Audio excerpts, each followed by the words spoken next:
So I strongly agree that schools should require students to participate in physical tests like resistance training and jogging. And the main reason is that regular exercise helps students stay healthy and energetic. Nowadays, many young people spend too much their time on their phones, gadgets, or computers, so mandatory physical activities can prevent health problems like obesity. And another reason is that exercise improves their focus and discipline. For example, when students jog regularly, they build strong habits that also help them perform better in class.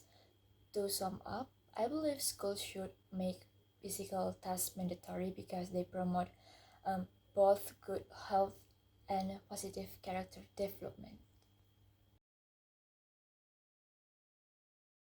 The first reason he gives is that the visits are not actually that inconvenient. He says that when his roommate's brother came over, he didn't mind at all because his roommate asked for permission beforehand. In fact, he enjoyed getting to know his roommate's brother and the relationship improved after that visit. The second reason is that the policy could cause problems for students who live in single dorms. He explains that those students would have to find other places for their friends or parents to stay, which would waste both money and time. Therefore, the man believed the policy is unnecessary and would only make things harder for students. Lecture discusses the concept of hill topping, which refers to the behavior of certain insects climbing to the tops of hills or mountains to find mates. First, the professor mentions that male agahanga butterflies climb to mountain peaks above 2,500 meters, not for food or relaxation, but to compete with other males for mating opportunities. This competition can be very intense, and being at the top increases their chances of attracting females. And second, he gives the example of tarantula hawk wasp. This insect also fly high places to compete with other males. Research shows that while larger wasps are often found at the highest peaks, they also appear on lower hills. So this suggests that mating can actually happen at various elevations, not just at the very top. So in conclusion, the examples of butterflies and wasps clearly illustrate the idea of hilltopping, where males climb to elevated areas to compete for the best mating opportunities. First, the professor explains that social relationships are built through direct and personal interaction between staff and customers. For instance, when a woman was interested in buying a supplement, she asked the staff for clarification. The helpful conversation made her trust the company and decide to buy the product. So this shows that human interaction creates comfort and loyalty, which helps companies retain customers. Second, the professor talks about economic relationships, which are formed through concrete benefits like discounts or coupons. For example, he mentioned that when he had a Starbucks coupon that was about to expire, he chose to buy from Starbucks instead of other cafes. This demonstrates that offering economic incentives encourage repeat purchases and customer loyalty. So, in conclusion, business establish social and economic connections to strengthen customer trust and encourage continuous sales.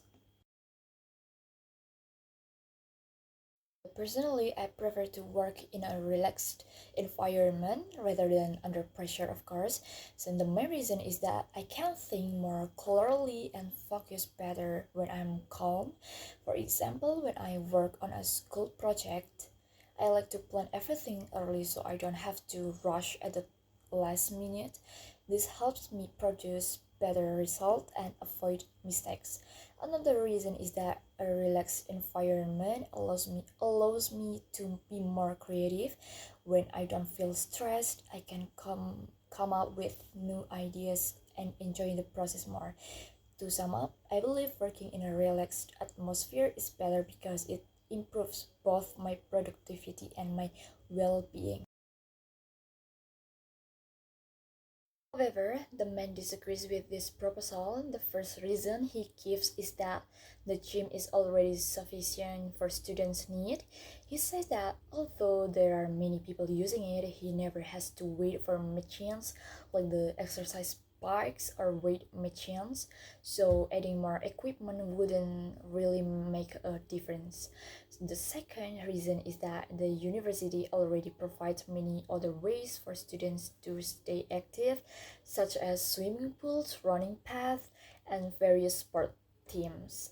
And he believes students prefer different kind of exercise, so buying new gym machines would be a waste of money.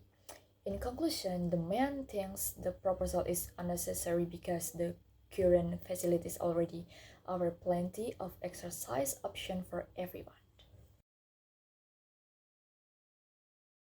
And the reading passage explains the law of diminishing returns, which states that when more of a variable input, like labor, is added to fixed input like capital or land, the extra output gained from each additional input will eventually decrease. In other words, after a certain point, adding more workers or machines produce smaller and smaller increases in output. In the lecture, the professor illustrates this concept with an example of a factory.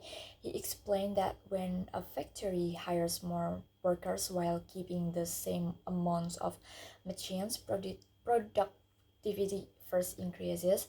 However, when too many workers are added, they start getting in each other's way and become less efficient, so total output still rises but at a slower rate.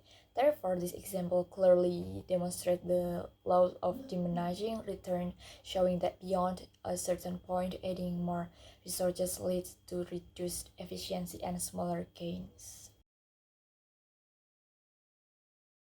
Lecture explains two major programming styles: procedural programming and object-oriented programming. First, the professor describes procedural programming as a method that focuses on step-by-step procedures on or functions.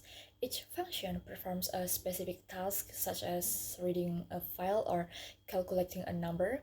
In this style, data and functions are kept separate, and programs are organized as a sequence of actions to be executed.